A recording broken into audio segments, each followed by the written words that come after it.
Hey geeks, tonight's episode of Star Trek is The Balance of Terror.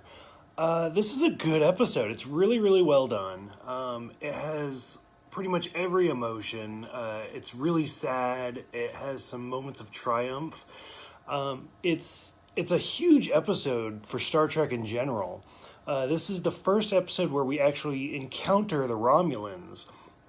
And not only that, but at this point in Star Trek lore, we haven't even seen a Romulan. So when we first pull them up and you see the pointed ears, and it instantly creates this tension between the crew and Spock. In the 60s, you couldn't really touch on a lot of hot topics that we deal with today.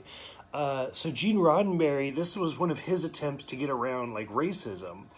Because as Star Trek, it's a pioneer show with all sorts of different ethnic groups on there. And Kirk says to one of the crewmen even, leave your bigotry in your quarters.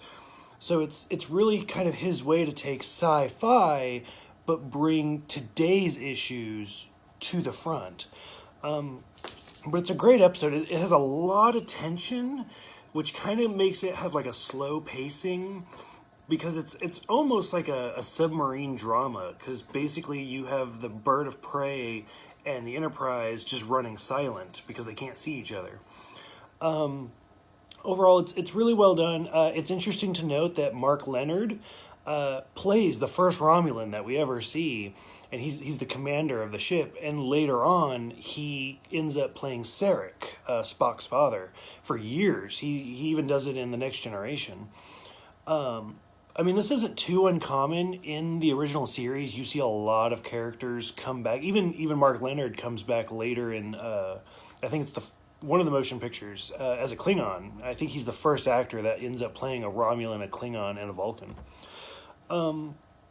Yeah, it's really sad because there's some major deaths in this episode, and it's not really talked about, but this is also the last time you see Yeoman Rand for until the first motion picture, and then the actress shows up several other times in the motion pictures, and then like I talked about yesterday, that actress shows up as Rand in the fan film Star Trek Gods and Men, which I believe was actually her last motion picture before she died, but she even shows up in Voyager as Commander Rand.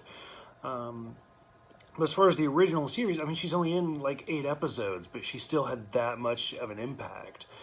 Yeah, if you guys have seen it, what did you guys think? This is, like I said, this is a huge stepping stone. We haven't even seen Klingons yet in the show. So this is the first like major villain of the series. So, yeah, what did you guys think?